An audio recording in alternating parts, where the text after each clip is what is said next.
Señoras, señores, los invitamos a compartir un nuevo programa de Tecnología en Acción, el programa del INTA para toda la comunidad. Le damos la bienvenida a las demás localidades que nos están mirando y aprovecho para darle la bienvenida a mi colega, el ingeniero Luis Acuña. Hola Fito, ¿qué tal? ¿Cómo estás?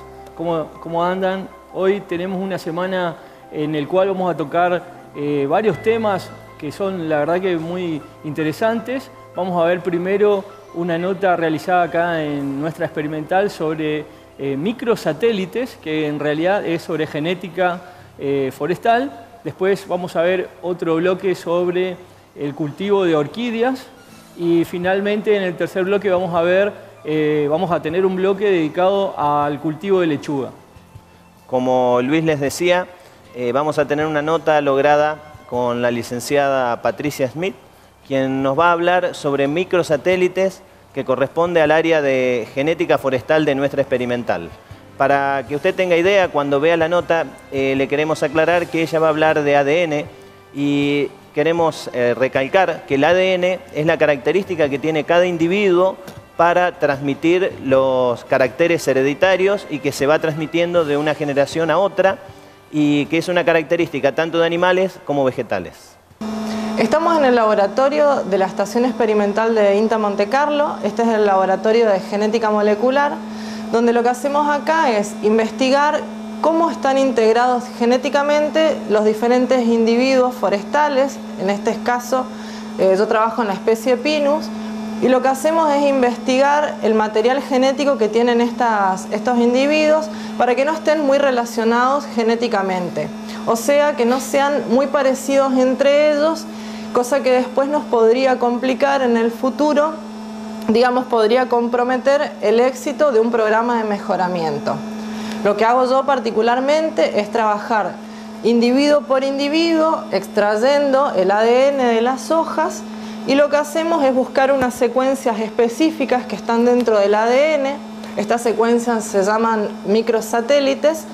Investigamos esas pequeñas secuencias que nos indican a nosotros cómo está genéticamente ese individuo.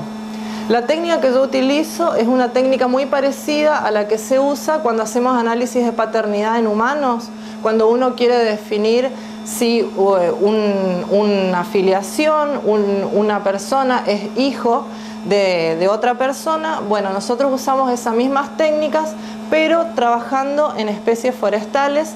Y en mi caso trabajo en la especie Pinus caribea hondurensis. Bueno, para iniciar esta investigación genética dentro de las poblaciones que integran los programas de mejoramiento, arrancamos cosechando la hoja de cada uno de los individuos. Las hojas de los pinos se llaman acículas, y lo que nosotros hacemos particularmente es cosechar individuo por individuo y vamos, digamos, analizando esa muestra. En el primer término lo que hacemos es extraer el material genético puro, el material genético total de ese individuo.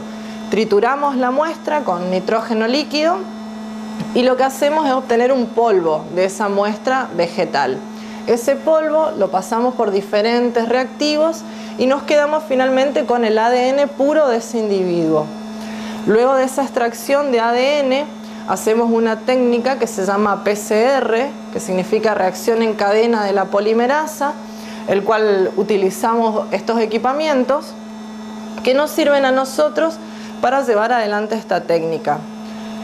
Preparamos esas técnicas mezclando algunos reactivos y luego vemos si todo esto que hicimos anteriormente en el laboratorio tuvo un buen resultado. Lo chequeamos en un gel de agarosa que nos indica a nosotros si nuestra técnica fue exitosa o no en cuanto a la extracción del ADN y la amplificación de ese material genético que se llama microsatélite.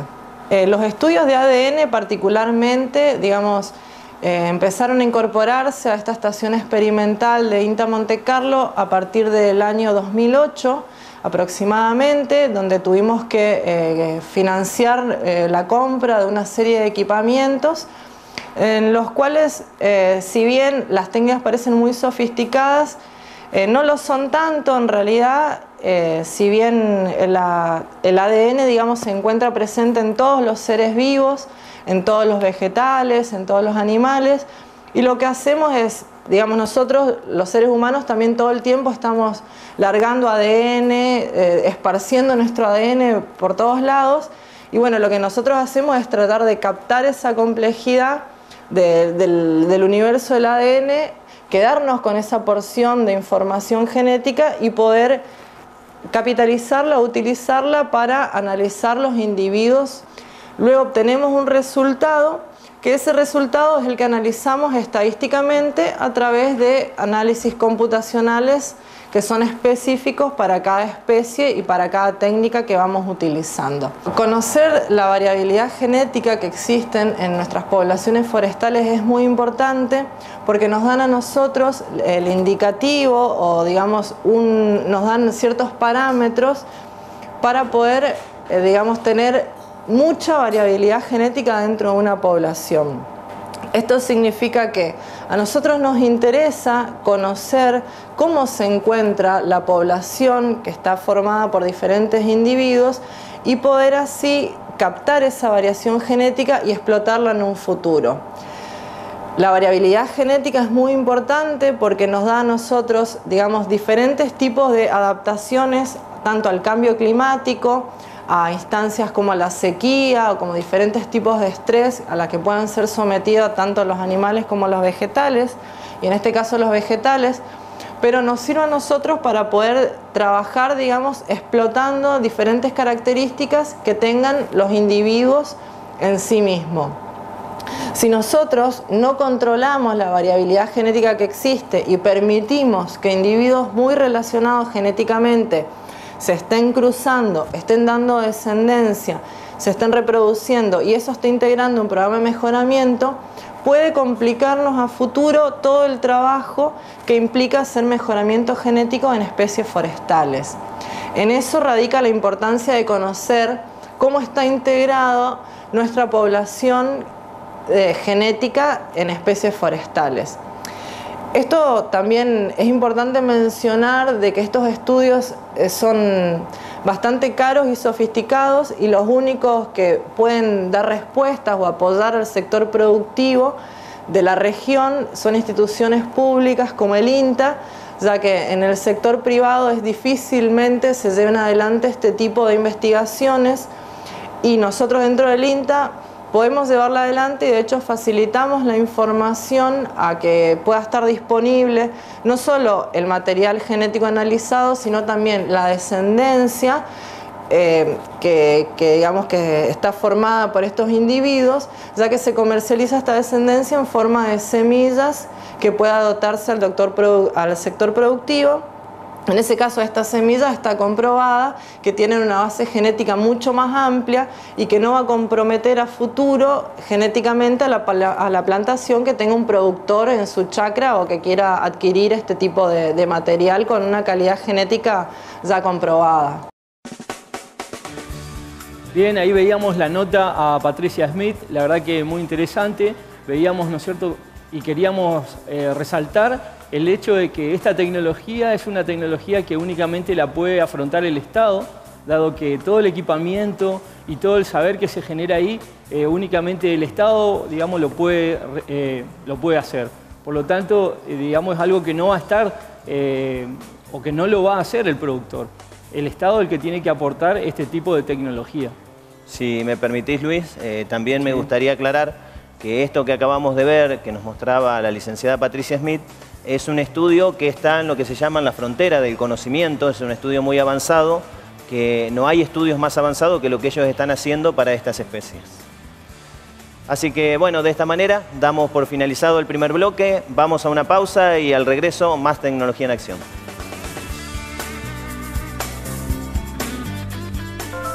Una buena idea se nutre de su territorio y es capaz de transformarlo. Contamos con los recursos para hacer crecer a nuestras ideas y convertirlas en tecnologías innovadoras que aportan al desarrollo de productores en todas las escalas, que responden a las demandas de la agroindustria y de la sociedad argentina. Nuestras raíces son fuertes y recorren todos los paisajes. Desde hace 60 años generamos conocimiento científico, transferimos tecnologías y nos asociamos para que lleguen a la gente. Superamos las distancias. Nos vinculamos al mundo.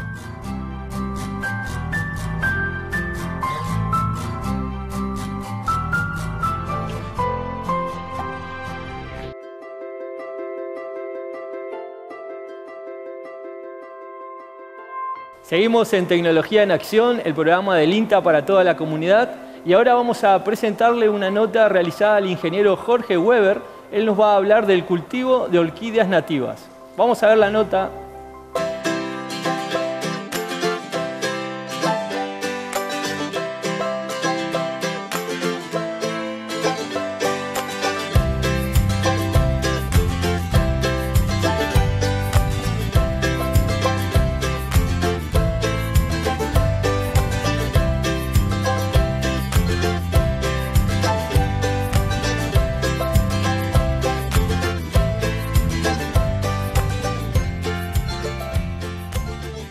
Efectivamente nace como un hobby. Yo trabajo en una empresa maderera y hace muchos años, digamos, nuestra empresa hacía servicio para otra empresa de gran volumen forestal, y en ese momento ellos consiguieron un permiso de explotación y de rozado de 12.000 hectáreas, y en ese momento, bueno, empecé a ver que venían rollos forrados con una gran cantidad de orquídeas, y empecé a sacarlas y empezar a cortar o atar en corteza, en maderitas, en distintas árboles inclusive, y bueno, después se hizo en forma cada vez más abundante, más continuo, y bueno, así es que nació nuestro emprendimiento, fue Loma Alta. Esto es una de las primeras, ¿no? Esta tenía obviamente la corteza, se puso y después se cayó y le até por la madera rústica.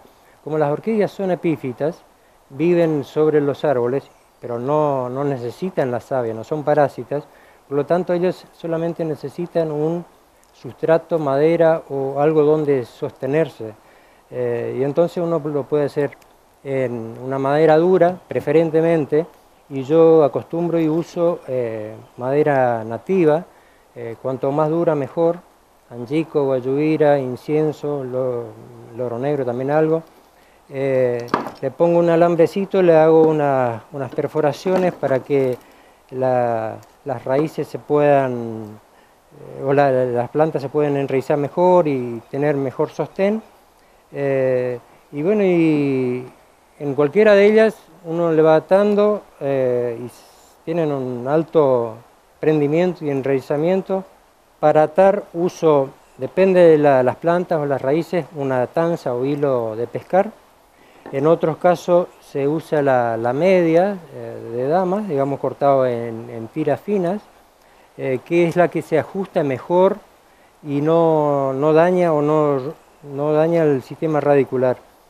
El problema es cuando la madera es semidura o blanda y empieza una temporada de mucha lluvia. Ahí en pocos días las plantas terminan agarrando hongos y otras plagas, y entonces pasa esto, digamos, uno termina después sacando la planta y eso estaba lleno de hongos, hay que rasquetear, hay que volver a limpiar bien, y se pueden reciclar si es madera dura. Ahora si es madera blanda es complicado.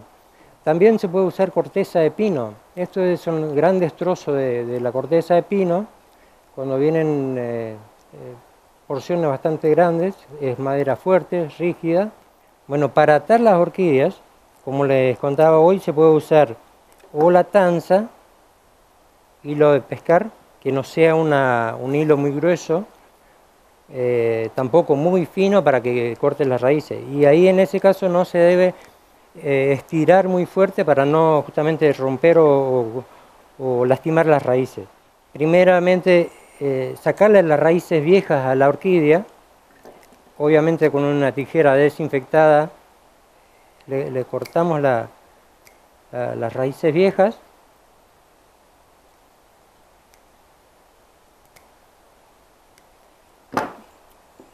y ahí le ponemos por la maderita que queremos usar para atar. En este caso vamos a usar la tanza o hilo de pescar.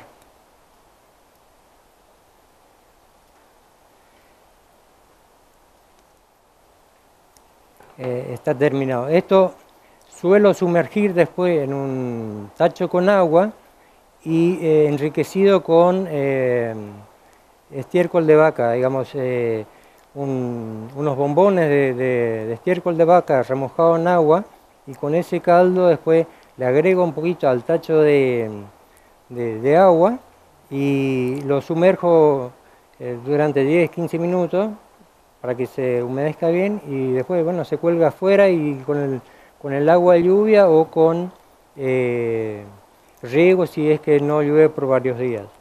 La otra forma de hacer es usar medias de dama. Se cortan en tiras no muy anchas. Esta forma es otra que podemos usar en esta misma. Esta es mejor que la tanza o hilo de pescar porque daña o corta menos al sistema radicular. Y la planta tiene que quedar bien firme, no moverse, porque una planta que se mueve es una planta que muere. Ese es el lema, digamos, que es así, digamos, planta que no está bien atada, bien sujeta, el sistema radicular se mueve y esa planta no subsiste o muere al poco tiempo. Otra forma de plantar o cultivar orquídeas es usando distintas formas de maceta, digamos. Esta es una forma de macetita muy práctica, muy casera.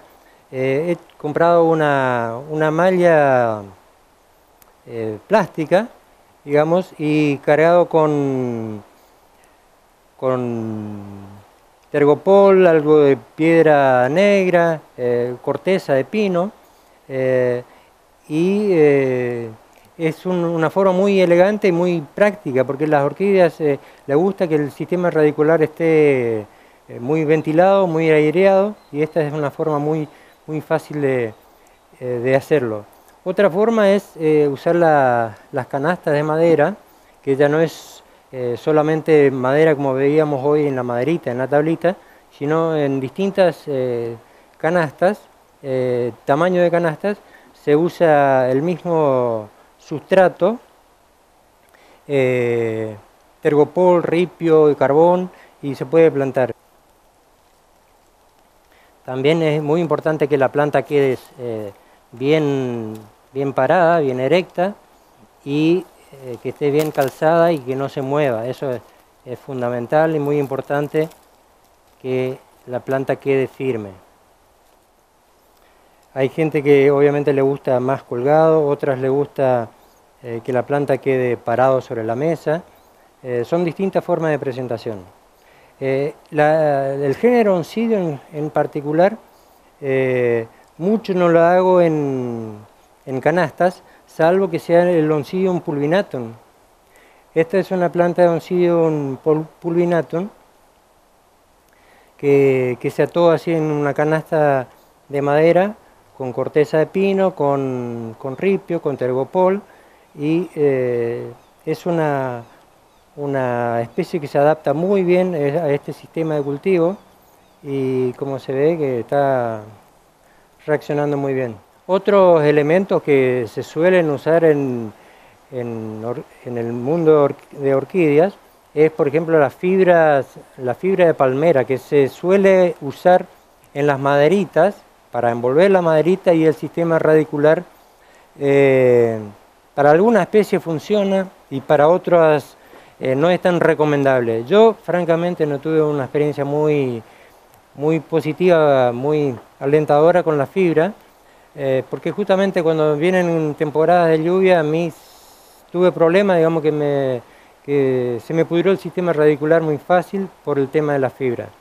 Vi que otros colegas lo cultivan mucho con la fibra.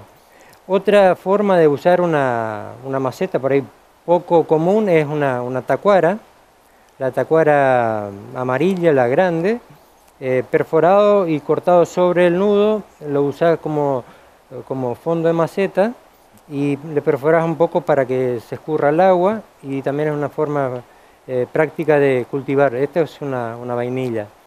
Estas todas eran orquídeas epífitas, que son las que se cultivan sobre los árboles o sobre maderitas. Ahora estos son otras orquídeas que son las terrestres. También es un rubro muy interesante, muy variado. No estoy tan familiarizado con los nombres, pero son relativamente fáciles de cultivar. Esta tiene dos especies juntas, inclusive esta es una y esta es otra. Son solamente de tierra y obviamente no necesitan tanta luz solar o más tanta exposición, son bastante más sombrías. Se cultivan en un medio de tierra descompuesta, bien una hojarasca suelta, y funciona muy bien. Otro rubro es las implantadas o las exóticas.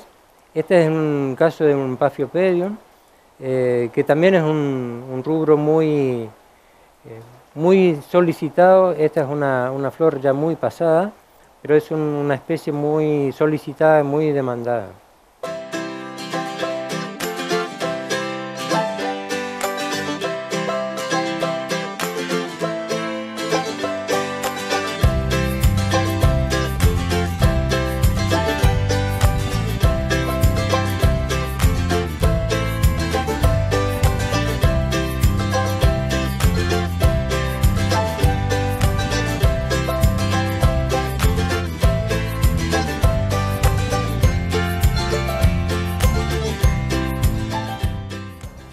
Bien, ahí pasaba el ingeniero Jorge Weber contando cómo es la producción del cultivo de orquídeas. Es un productor más de flores, uno de tantos productores de flores que tenemos aquí en Monte Carlo, la capital nacional de la orquídea, y el INTA desde el año 2005 que apoya esta producción, dando capacitaciones, entre otras cosas. Además, está bueno destacar el trabajo que hace Jorge, porque si bien lo de él es un emprendimiento y tiene su rédito económico, Jorge también es muy importante lo que está haciendo porque se está manteniendo el banco de germoplasma y que bueno, en el mundo las especies son buscadas para generar nuevos híbridos y por lo tanto el trabajo que hace Jorge se magnifica desde ese punto de vista.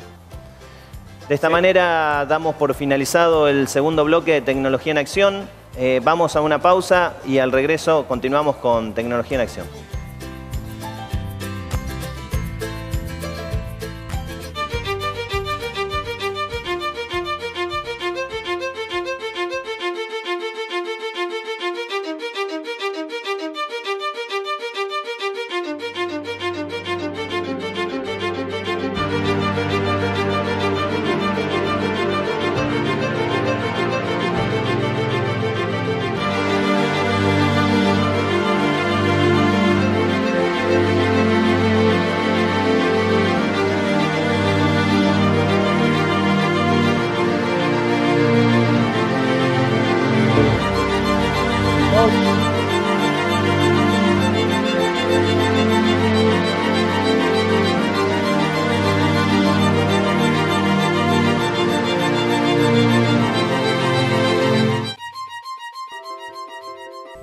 El día 7 de septiembre a las 14 horas se brindará una capacitación en la EFA de 2 de mayo acerca de sustratos para el cultivo de plantas ornamentales.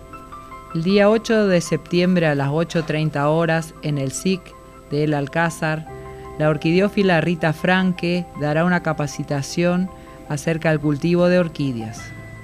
En el marco de la Fiesta Provincial del Agricultor, se brindará una charla técnica el sábado 9 de septiembre a partir de las 8 horas, en el campo de prácticas de la EFA en Comandante Andresito.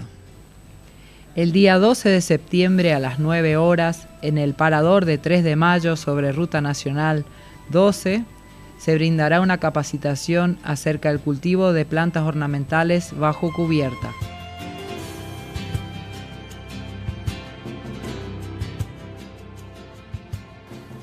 Seguimos en Tecnología en Acción, el programa del INTA para toda la comunidad y ahora también para la comunidad cibernauta, podríamos decir, ¿no, Fito? Vamos a tener ahora, a partir de ahora, un Facebook que se llama INTA Monte Carlo y ahí usted puede ver, digamos, todos los programas y vamos a tener algunas noticias también para que ustedes puedan verla y también consultar los programas anteriores.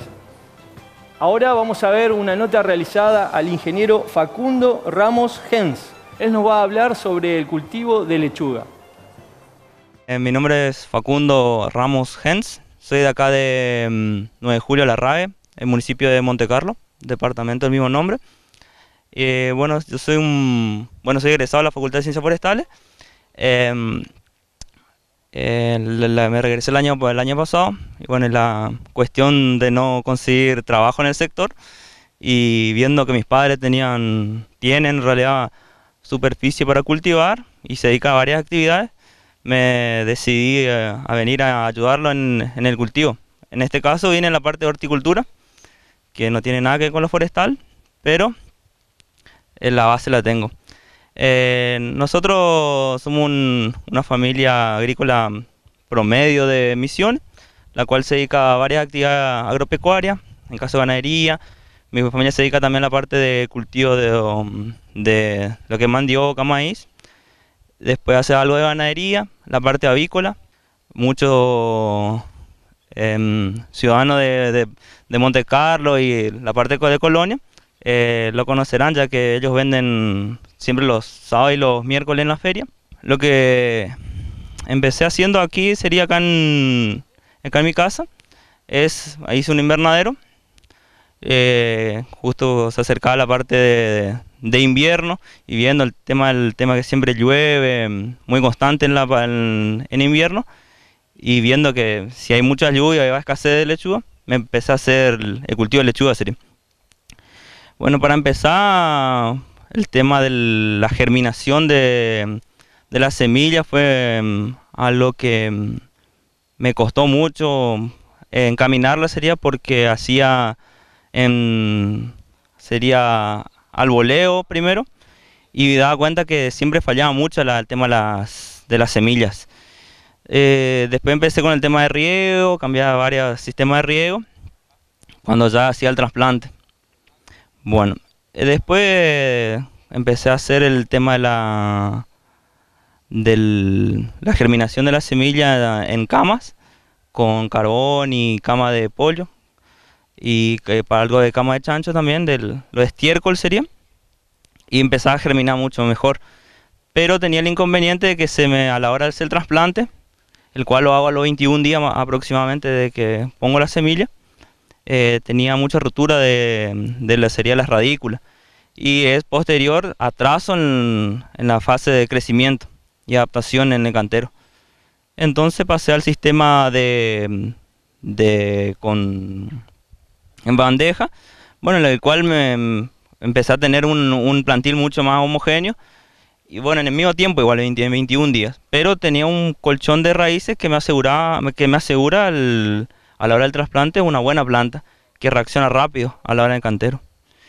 Bueno, otra cosa, el tema de los canteros, lo que simplemente hacía es colocar un plástico por debajo con carbón y cama de pollo, el cual me permitía retener mayor cantidad del tiempo la humedad para que la planta siempre tenga humedad y agua de cual nutrirse y seguir creciendo y desarrollándose dentro del invernadero, ya que dentro del invernadero hace muchísimo mayor temperatura que en el exterior, pero con esa humedad me garantizaba de que la planta se mantenía bien turgente, bien viva, y además me evita regar muchas veces por día.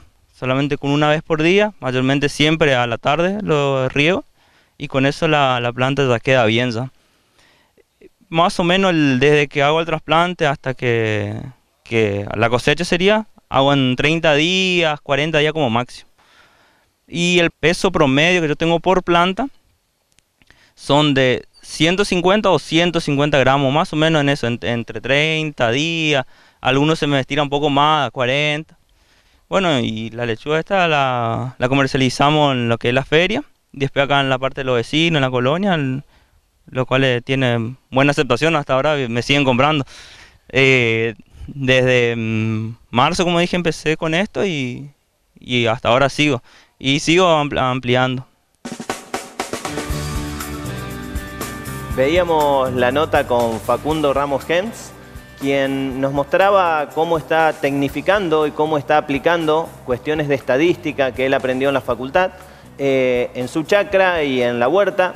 Y, por ejemplo, para resaltar, cuando él nos mostraba el tema de la germinación, cómo está logrando diversos beneficios a partir de lo que él está aplicando.